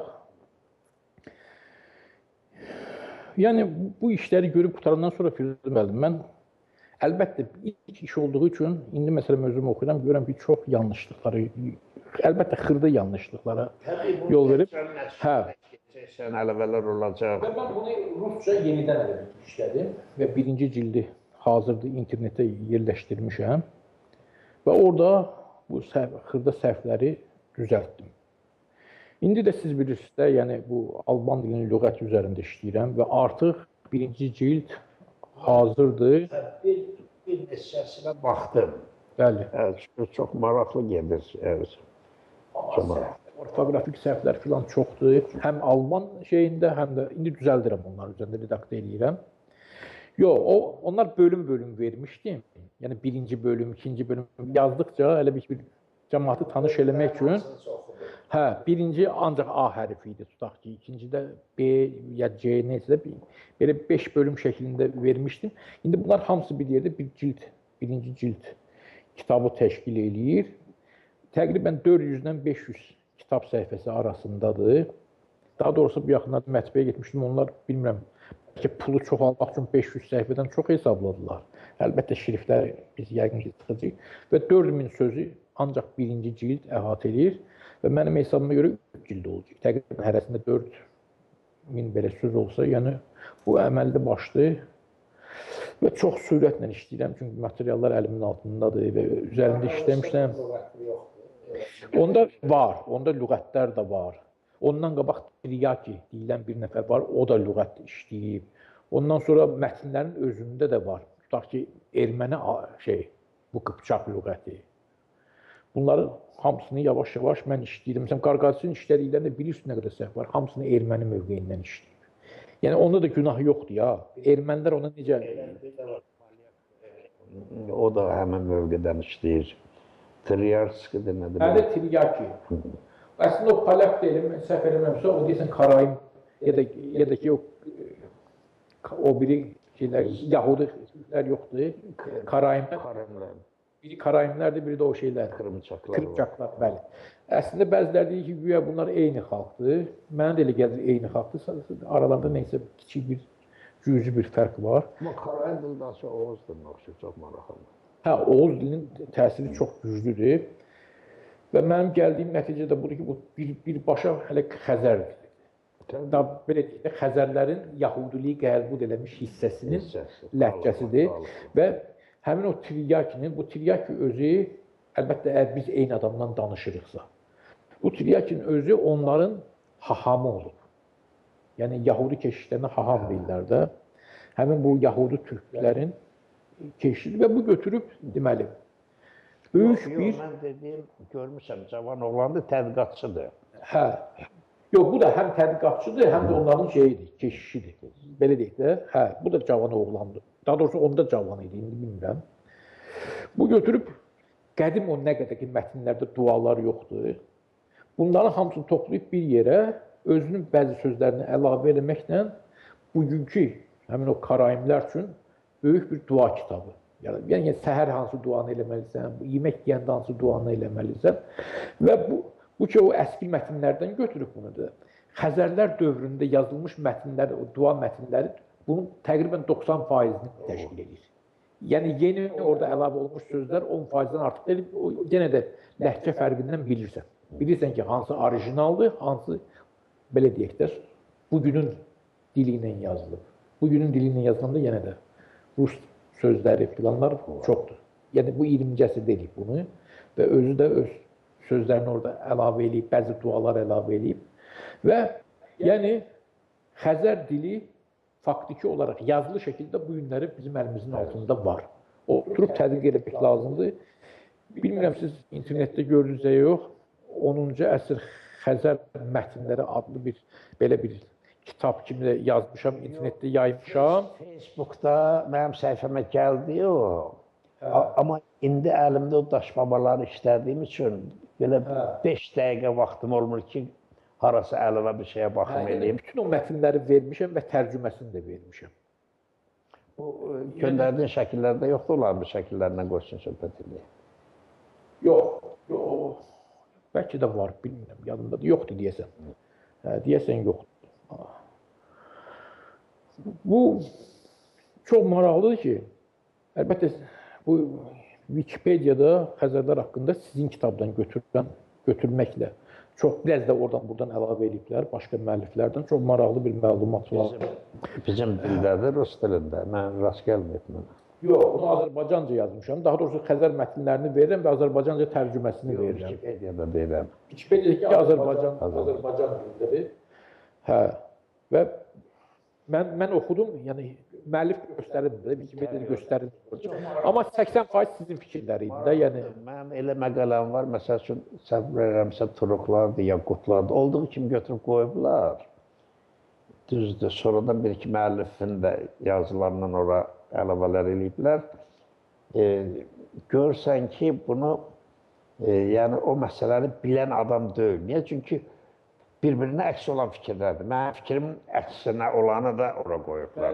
İndi bu bir vətənpərvərlik akt edir. Bunu əslində, yəni Elmlər Akademiyası əslində girişməli idi bu işə və dövlətdə, Azərbaycan dövləti də bunun başında durmalı. Lakin təəssüflər olsun ki, siz də, biz də, ikimiz də bilirik ki, bu sahədə istənilən səviyyədə deyil də, yəni məsələ. Maraqlı fakt düşdü yadıma.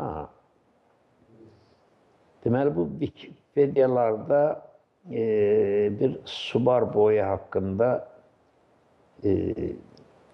bir yazı getdi Wikipediyada və orada altda yazıblar ki, uzmanlar fikirlərini bildirsinlər.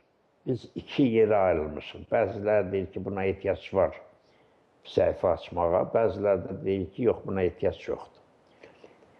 O biri də götürüb yazıb ki, avalar, nətər ehtiyac yoxdur? Axı, bu Subar bəyliyi tarixdə olubdur. Sonra buna indi cavab yazdılar ki, düzdür, var, olubdur, amma bunu tədqiq edən olmayıb ki, bu Türk bəyliyi nədir? Bir başqası da yazıb ki, Ankara Universitetinin elm əsərlərinə baxın. O elm əsərlərdə Firidun Ağasoğlu'nun Subar bəyliyi haqqında ayrıca məqaləsi var. Bir baxın da ona. Bir maraqlandım, bir-iki ildən sonra ki, görüm, onu kimsə yazdı, qoydu oraya yox. Baxdım ki, yazmayıblar. Deməli, bu Wikipediyada belədir ki, yox, ümumiyyətlə onu vermədilər. Niyə vermədilər, onu deyəcəm. Çünki Türkün ön Asiyada qədim tarixini ortalığa qoyan bəlgələrdir. Yəni, bu Wikipediyada da nətər o dərsliklərdə zat olduğu kimi bir senzura var. Və o senzurada elə adamlardır ki, onlar istəməz ki, Türkün gerçək tarixi o şəkildə çıxsın ortalığa. Ona görə hələ bizdən sonra gələn gənclərin də bir neçə illər bu əziyyətlərə, bu əngəllərə rast gəlməklərinə mən mətəl qalmıyorum. Mən istəyirəm sizi bir daha təbrik edeyim. Yəni, sizin suvarlar haqqında yazdığınız məlumatlar ki var. Bu yaxınlarda mən daha bir kitab hazırladım. Belə deyək də, Türk xalqlarının etnoqonik miflərinin Azərbaycana və ön Hə. Mən suvarlar elə belə xatırlatmadım. Biz indi Alban dövlətindən danışırıq. Əslində, Alban dövlətinin içində suvarlar böyük kütlədir. Bəli. 26 tayfadan biri də suvarlar idi. Biri Bulqarlar idi. Deməli, bunu yazanda mən Çuvaş müəllifinin, bir alimin əsəri əlimə keçdi. Yəni, Çuvaşların da etnoqonik miflərini orada daxil eləmək istəyirdim. Bilirsiniz də, əvvəlki dövrlərdə türkologiyada Çuvaşları suvarların birbaşa davamı hesab edirdilər və bugün də bu konsepsiyanın tərəfdarları var. Biri də, məsələn, ki, mənəm.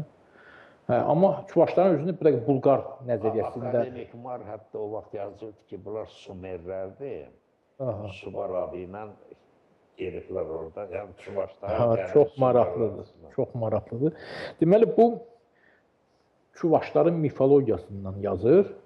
Və bunların mifologiyasında bir sıra tanrı demək düz deyil, tanrıça adları var ki, Türk xalqlarının heç birində bu yoxdur. Yəni, görürsən ki, bu ümum-türk mahiyyəti daşımır, haransa kənardan gəlmədi. Və bu araşdırır ki, bu tanrılar hara bunların necə? Məlum olur ki, bunlardan biri qədim Misir tanrısıdır, biri qədim Het tanrısıdır, biri Elamın tanrısıdır. Ki, bu da sübut edir ki, bir vaxt bunlar ön Asiyada yaşayıblar. Və madam ki, suvarlar bunların birbaşa ulu babasıdır və siz də sizdən başqa, məsələn, Yusif da mixi yazılardan suvarların ön asili olduğunu göstərir. Bilmirəm, oxumusunuz, oxumamışsınız, artıq sizin qoyduğunuz bu nəzəriyyə, məsələn, Qəzənfər Kazımov tərəfindən də aparılır. Aparılır. İndi adını çəkməsələr də işləyirlər. İşləsinlər, xeyrimizədir. Fərq eləmir, müəllim. Əsas odur ki, yəni bu işlər gedir də. Hə. Əsas odur ki, cəmaət bilir ki, bir urmu teoriyası var. Hə, urmu teoriyası var. Nə qədər çox işləyən olsa bu xeyrinədir. Şübhəsiz, şübhəsiz. Mən yeni adamam ki, bu sahədə qısqanmıram. Amma hər halda mənə elə gəlir ki, kim nə yazırsa, mütləq özündən əvvəlkiləri unutmamalıdır. Kimdən, siz yəqin mənim yazılarımda unutmuşsunuz, mən elə bir adam yoxdur ki, ondan istifadə eləyirəmsə, ona, məsələn, və sonda da ədəbiyyatda, bəli, sitat gətirirəmsə, o elmi etikadır da. Hə. Amma tutaq ki, Wikipedia yazılırsa və yaxud bir qəzet məqaləsi yazılırsa, orada müəllifi göstərməyə də bilərsən. Amma elmi əsərlərdə mütləq bu göstərilməlidir. Bu, hər bir alimin vicdan məsələsidir, etika məsələsidir. Bəli, albanların içərisində suvarlar da olub, bulqarlar da olub. Bəli. Və o cümlədən Xəzərlər və hamısının da adları həm Güney Azərbaycanın, həm Quzey Azərbaycanın toponomikasında geniş əks olunub. Məsələn, tutaq ki, Bolqar çay var. Hardadır bu? Biləsuvardadır, bizim Biləsuvarda. Bu, Bolqarlardan qalmadı. Məsələn, tutaq ki, Xəzərlərin adı təkcə Xəzər dənizində qalmıyor. Lerikdə bir Xəzər yurt deyilən yaylaq var, Ordubadda var. Türkiyə qədər yayılmışdır. Hə, geniş yayılmışdır. Məsələn, o qarqarlar ki var, onda mənbələrdə gərgər gedir, ya xarxar kimi yazılır. Hə. Məsələn, burada tutaq ki, Güney Azərbaycan culfasında Gərgər kəndi var. İndi Ələmdar kəndi ilə birləşdiyi üçün, bu yaxınlarda özü də birləşib, Gərgər Ələmdar deyirlər. Həmin o bilavasitə qarqarların davamıdır. Hə, maraqlı bir şey sizə deyim. Mən ki, bu albanların kitabı yaydım internetdə. Arxasında da bir 800 sözlük lüğət vermişdim. Və indi də baxıram ki, o lüğətdə də çox səhvlərim var. Bu yeni lüğətdə onları düzəldirəm. Və gözlənilmədən bir nəfər Güney Azərbaycandan Ebad Gərgəri adında bir nəfər mənə məktub yazdı internet vasitəsindən. Ki, bu Gərgəri sözündən də bilinir ki, bu da həmin tayfandandır. Dedi, qardaş, bu bizim dilimizdir. Və bir daha təsdiq olundu ki, yəni bu Alban dilinin əsasında duran o qarqar dili bu günə qədər bizim ləhcələrimizdə durub və çox maraqlıdır ki, Oğuz Qazax bölgəsi dialektikasında mən indi çox sözləri bilmirəm, bəzilərini ki eşitmişəm, Alban lüğətində onları görürəm. Mən üzrə iki dənə də maraqlı məlumat. Yəni, əlbəttə mütəxəssis olmayan üçün ola bilsin, bunun önəmi yoxdur, amma siz bunun önəminin nə olduğunu o dəqiqə biləcəksiniz. Bizim dilimizdə bir buta sözü var ki, əsasən dastanlarımızda işlənir. Filan qızı filan aşığa həyatı, filan oğlana buta verdilər və bu buta sözünün nə olduğunu çox araşdırmaçılar araşdırmağa çalışırlar. Çünki başqa türk ləhcələrində buna rast gəlinmir. Ki, bu söz hardan gəlib, mənası nədir və hərə buna bir məna biçməyə çalışıb. Səhv eləmirəmsə, birinci deyəsən bu barədə yazan Məmməd Hüseyn Təhmasib olub. Onu mifoloji aspektdə təhlil eləməyə çalışıb. Və bunlar birdən məlum oldu ki, sən demə, bu Alban sözüdür. Alban dilində bu söz var və konkret mənası da var tərcüməsi ki, bizim dastanlardakı mənanı tam üst-üstə düşür. Nədir? Hədəf, istiqamət, nişan. Deyəndə ki, filan qızı ona buta verdilər, yəni nişan verdilər, yəni hədəf göstərdilər ki, gedib onu almalısan. Və ikinci maraqlı söz, məsələn, nədir? Dədə Qorqudda bir söz işlənir. Söz deyəndə bu nidadır. Və yaxud ara sözdür, mən tam dilçi olmadığım üçün, mərə, mərə kafir. Vaqətif deyirlər ona, yəni müraciət bilir. Və bu da Dədə Qorquddan başqa heç yerdə yoxdur. özü də diqqət verirsiniz, Dədə Qorqudda necədir? Mərə sözünü o müraciət etdiyi adamın bir növ alçaltmaq, təhqir etmək mənasında deyir. Bəli. Görürsüz, dalıcında bir kafirdir.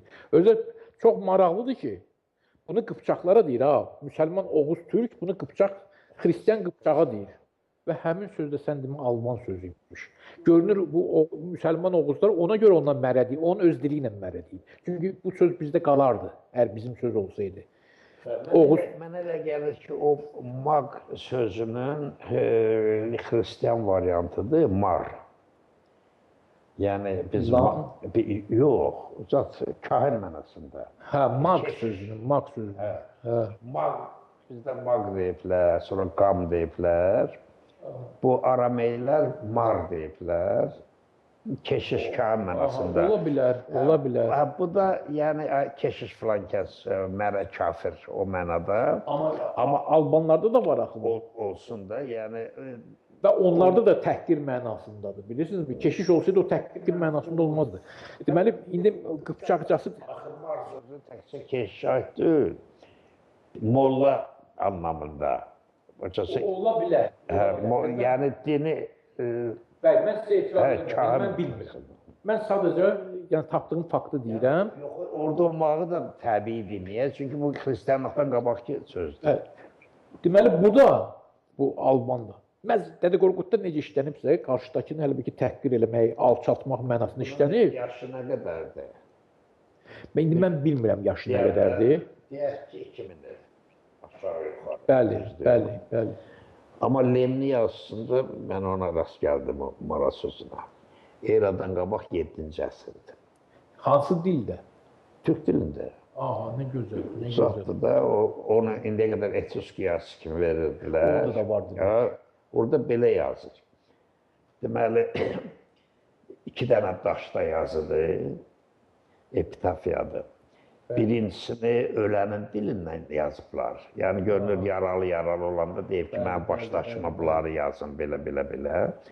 Burada zat yazır, qam yazır.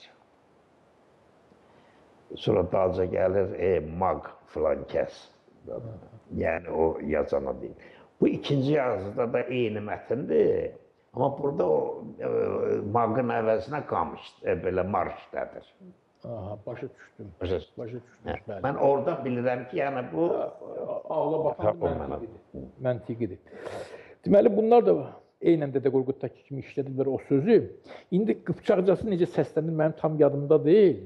Mən o cümləni həmin sözü nümunə kimi vermişəm orada. Azərbaycan türkçəsində onun tərcüməsini deyirəm. Deyir, mərə, sən kim olursan ki, mənim ulusumun, yəni ölkəmin oğlan sözü onda övlad mənasını işlədirlər. Həm qıza şamil edirlər, həm oğlana. Oğlanlarını oğurlayırsan.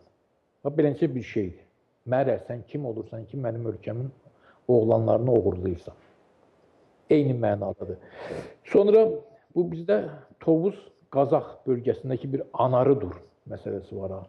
Eynən Alman sözdür. Almanlarda o söz var. Ki, demək ki, ilişib. Mənim bunları, bilirsiniz, bunlar üzərində işləyəndə Tofiq Hacıyevin bir fikri var idi. O yadıma həmişə düşür. Tofiq Hacıyev təbii ki, bizim o dövrdə hamımız kimi, yəni Almanların Türk olduğunu bilmirdi də və o, yəni bunu Udin kimi qələmə verməyə qarşı öz etirazını bildirir və belə bir cümlə yazıb. Hansısa kitabında, səhv eləmirəmsə Azərbaycan dili tarixi kitabında. Deyir, bu Alman dili necə dildir ki, onun bircə dənə substratı bizim dilimizdə qalmayıb. Məntiqi və ağıllı sualdır da. Amma bu illə mən görürəm ki, həmin bu Alman dili, yəni lüğəti yazdıqca ən azı bu çəkdiyim 3 dənə söz bizim dilimizdə bu, yəni klassik ədəbiyyatımızda dastandır. Qıpçaq türkçəsi. Qıpçaq türkçəsi, düzdür. Və mən sizə bir şey deyim, əgər Oğuzlar, buradakı Oğuzlar İslamı qəbul eləməsəydilər, mən əminəm ki, bu günlər Azərbaycanlılar Qıpçaq türkçəsində danışırdılar. Bunlar İslamı qəbul etməklə, belə deyək ki, üstün vəziyyətə gəldilər. Çünki hər yerdə artıq müsəlmanların hakimiyyəti idi və Qıpçaqlar elə bil ki, başladılar əzilməyə. Əlbəttə, əzmək məsələsi yox idi. Bir sevməməzlik var idi. Həm dilindən qaynaqlanırdı. Həm də bir tarixən bir Oğuz Qıpçaq, belə deyək də, özünü bir-birindən üstün saymaq. Əzim, bu işləri hələ gəncsanda, illərlə də davam elətdirəsən, bu Oğuz Qıpçaq məsələsinə mən sizdən bir aydınlıq gətirəm ki, sən sonraki tədqiqatlarında nəzərə alasan. Bugün biz onlara Qıpçaq deyirik. Bəli, o dövrdə məlum deyil. Bugün deyək ki, biz o Qıpçaq ləhcəsindən fərqli olan, yəni bu danışığımıza Oğuz dili deyirik, yəni Türklərin dilinə Oğuz qrupu.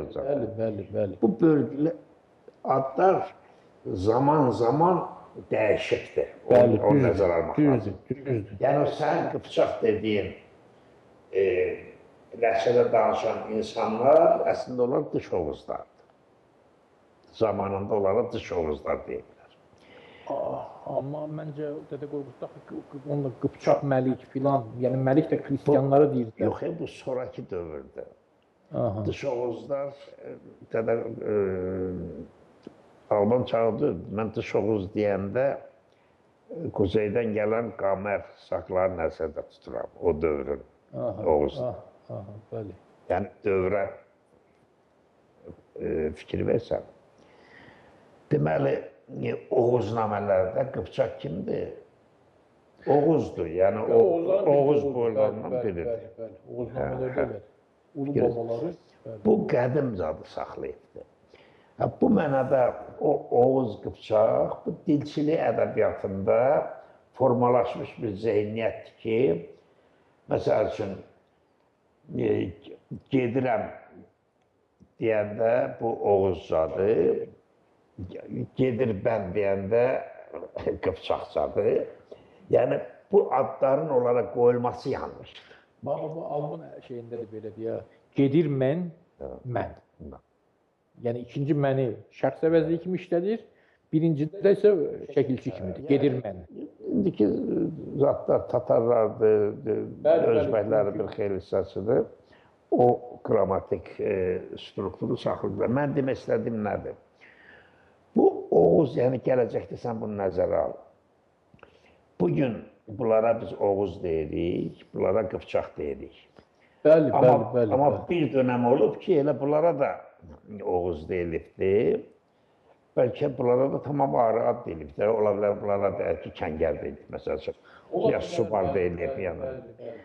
İndi o Albanlara Qıpçaq deyilməsi tarixi gerçəklikdir. Niyə? Çünki Bartoltdan da sən misallar gətirdin, düzdür. O dövr üçün düzdür. Bəli. Amma biraz qədimə gedəndə axı bu ad ona yapışmır. Özü də mən sizə bir şey deyim, yəni bu Qıpçaqca, yəni Qazaq-Qırğız dilindən əməlli başlı fərqlənir. Və nəinki Qazaq-Qırğız ləhcəsindən, hətta Krımın Qıpçaq ləhcələrindən də fərqlənir. Oğuza daha yaxındır, nəinki o klassik Qıpçaqdır. Bəli. Görsən, mən deyən təsdiq edir də bu fakt. Və sonra sizin kitabda mən bunu oxudum. Təbii ki, o dövrdə belə deyək də, hələ yetərincə məlumatım yox idi deyəndə, sizin yazdığınız mənə biraz şübhəli gəldi. Hərçən ki, siz ərəb müəllifinə sitat edirsiniz, hansısa ərəb müəllifi onu türkmən adlandırır, Xəzərləri. Sizin kitabda yox, Sumbatzadən kitabında idi, yadımda deyil. O qədər yox, Sumbatzadən onu kitabında şeydən yazıram ki, yadımda deyil. Hansısa ərəb müəllifi, adı indi yadımda deyil, Xəzərləri türkmən adlandırır. Əgər türkməndirsə, deməli elə çıxır ki, bunlar Oğuzdur. Və mən sizə inandırıram, yəni o mətnləri ki, mən ortaya qoymuşam Xəzər adı ilə, Karayimlərin duaları əsasında, o qədim yazılı dualar əsasında, valla, billah, onların dili bizim dilə, hətta Albanlarınkindən daha yaxındır. Əslində, türkmənlər bizə Xəzər deyil. Azər sözünə onlar Xəzər. Xəzərbeycan şəklində sizin kitabda oxumuşam mən bunu. Bəli. Onların Koroğlu dastanının variantıdır. Sorsuz mən kiməm? Bəli. Xəzərbeycanlıyam. Bunları mən oxumuşam sizdən. Sayın Firidun bəy, mümkün olsa biz bir ara almaq məcburiyyətindəyik. Qısa ara alaq, siz də bir istirahət edin. Yenə də davam edərik. Çox sağ olun Cavad bəy. Yəni bizə şərait yaradırsınız, bir stəkan çay içək. Bəli, təşəkkürlər əziz həmvətənlər. Qısa aradan sonra canlı verilişimiz davam edəcək.